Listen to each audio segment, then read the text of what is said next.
La Bible en un an.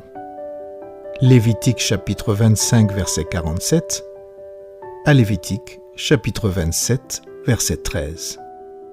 Psaume 45. Proverbe 10, 22. Lecture du 2 mars.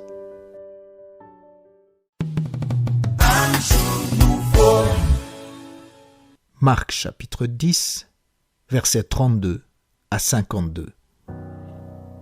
Ils étaient en chemin pour monter à Jérusalem et Jésus allait devant eux.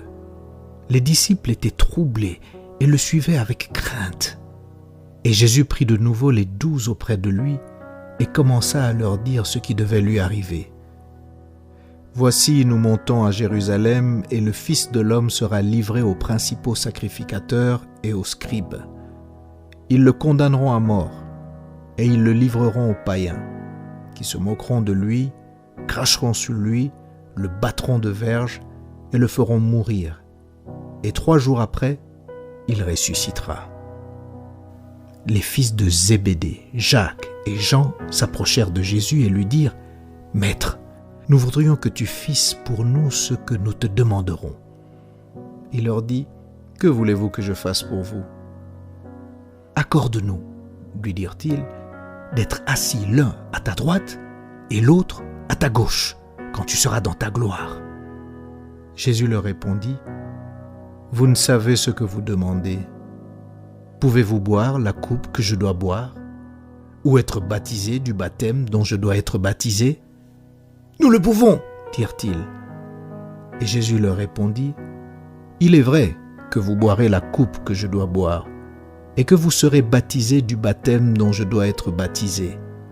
Mais pour ce qui est d'être assis à ma droite ou à ma gauche, cela ne dépend pas de moi, et ne sera donné qu'à ceux à qui cela est réservé. » Les 10, ayant entendu cela, commencèrent à s'indigner contre Jacques et Jean.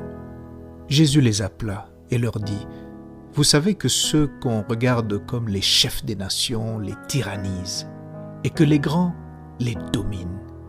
Il n'en est pas de même au milieu de vous. Mais quiconque veut être grand parmi vous, qu'il soit votre serviteur.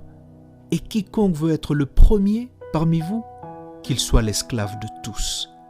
Car le Fils de l'homme est venu non pour être servi, mais pour servir et donner sa vie comme la rançon de plusieurs. » Ils arrivèrent à Jéricho, et lorsque Jésus en sortit avec ses disciples et une assez grande foule, le fils de Timée, Bartimée, mendiant aveugle, était assis au bord du chemin. Il entendit que c'était Jésus de Nazareth et il se mit à crier : « Fils de David, Jésus, aie pitié de moi !» Plusieurs le reprenaient pour le faire taire, mais il criait beaucoup plus fort : « Fils de David, aie pitié de moi !» Jésus s'arrêta et dit : « Appelez-le. » Ils appelèrent l'aveugle en lui disant : « Prends courage, lève-toi, il t'appelle. » L'aveugle jeta son manteau et, se levant d'un bond, vint vers Jésus. Jésus, prenant la parole, lui dit : « Que veux-tu que je te fasse ? » « Rabouni, lui répondit l'aveugle, que je recouvre la vue. » Et Jésus lui dit : « Va, ta foi t'a sauvé. » Aussitôt, il recouvra la vue et suivit Jésus dans le chemin.